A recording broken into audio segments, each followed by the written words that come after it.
नमस्कार दोस्तों, 70,000 kilo heroin सरकारी मालखानों से गायब हो गई है। कितनी? 70,000 किलो। कोर्ट ने सरकार को नोटिस जारी कर दिया है और कहा है कि 4 हफ्तों में जवाब दीजिए कि हेरोइन को जमीन खा गई या आसमान निकल गया। मोदी की ही सरकार है। हेरोइन पकड़ने वाली एजेंसी भी मोदी की ही है। जिन मालखानों में हेरोइन रखी गई थी वो भी मोदी की ही है। कहां गई हेरोइन? किस सेठ के पास गई और कब गई? पेशे से पत्रकार याचिकाकर्ता ने दावा किया है कि 2018 से 2020 तक देश में ड्रग्स की जब्ती के संबंध में एनसीआरबी की रिपोर्ट और गृह मंत्रालय के आंकड़ों के बीच काफी अंतर है। दिल्ली हाईकोर्ट ने अपने आदेश में कहा कि 2018 से 2020 के बीच कुल मिलाकर 70,772.48 किलोग्राम हेरोइन मालखाने से गायब हो गई है। इसकी कीमत 5 लाख करोड़ बताई जा रही है। कितनी?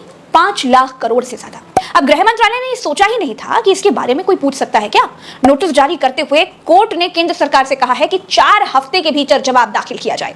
इतनी हेरोइन का भयानक रूप से गायब होना राष्ट्रीय सुरक्षा, सामाजिक स्थिरता और आर्थिक नतीजों को लेकर चिंताएं बढ़ाता है। याचिका में कहा गया है कि विसंगति की भयावहता इतनी बड़ी है कि अगर इसे तुरंत हल नहीं किया गया तो इससे समाज में अराजकता फैल सकती है। लेकिन इस मुद्दे पर कोई कार्रवाई नहीं की गई है। हेरोइन कहां गई? मोदी को मंचों से ठीक उसी तरह जवाब देना चाहिए जिस तरह से झारखंड में बीजेपी का सफाया होता देख मोदी जी लोगों को टीवी देखने की अपील कर रहे हैं। मोदी जी कहते हैं कि घर जाओ, टीवी देखो। विपक्ष के मंत्री के पीए के नौकर के घर से करोड़ों बरामद हुए हैं। किसके घर से? झारखंड के मंत्री के पीए के नौकर के घर से।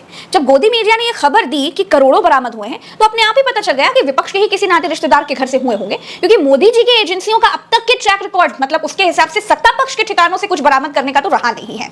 गोदी मीडिया अगर बिका नहीं होता तो सवाल पूछता कि मोदी जी ये बताइए, आपने तो नोटबंदी ये कहकर की थी कि सारा काला धन खत्म हो जाएगा, तो फिर ये नोटों के बंडल कहां से आ रहे हैं जी? या फिर इसमें भी खेल है? आपने पूरे देश को लाइन में लगा दिया था। वहां आपने कहा कि काला धन खत्म कर दिया है, देश में कहीं भी काला धन नहीं बचा है, आतंकवादी भी पैसों के लिए तड़पने लगे हैं, आतंकवाद भी खत्म हो गया है। लेकिन ना काला धन खत्म हुआ, ना आतंकवाद खत्म हुआ। मोदी जवाब देने के बजाय लोगों को टीवी देखने के लिए कह रहे हैं। टीवी मतलब सत्ता का गुलाम गोदी मीडिया, जो सत्ता के इशारों पर ही झूठ दिखाता है।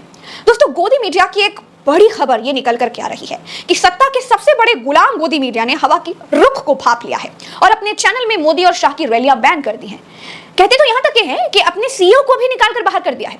सुभाष चंद्रा ने कहा है कि जब वो जी न्यूज चैनल खोलने जा रहे थे तभी उनको जेल में डालने की धमकियां दी गई थी और अब 33 साल बाद भी उनको ऐसा ही कुछ महसूस हो रहा है। और यदि आपने करने का प्रयास किया तो मैं आपको जेल में डाल दूंगा। मैं बड़ा स्तब्ध रह गया और मैं ये कह के उनसे निकला कि मैं तो करूंगा, आपको जो करना हो करिए, मुझे जो करना है मैं करूंगा।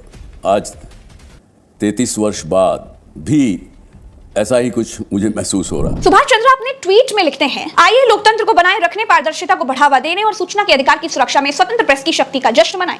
मीडिया उद्योग के एक अभिन्न अंग के रूप में मैं सच्चाई और जवाबदेही की खोज में दुनिया भर के सभी पत्रकारों के साथ खड़ा हूं। आगे एक और ट्वीट में जी मीडिया के मालिक लिखते हैं कि सो द प्ले मेरे Ram, a powerful line by dying Ravan. मेरे पतन का कारण मुझे अपने ज्ञान का अहंकार था और राम को अहंकार का ज्ञान था। हमें इसे समझकर अपने व्यवहार में बदलाव करने में ही लाभ है। जय भारत। सुभाष चंद्र ने कहा कि जी नेटवर्क को 155 करोड़ लोग रोज देखते हैं। ये कहने का मेरा मतलब क्या है वो मैं आगे आने वाले वीडियो में बताऊंगी। ये सुभाष चंद्रा की मोदी को धमकी के तौर पर देखी जा रही है। अब तक मोदी का गुणगान करने वाले सुभाष चंद्रा को जब मोदी की सत्ता जाती हुई दिखाई दे रही है तब प्रेस की स्वतंत्रता याद आई है।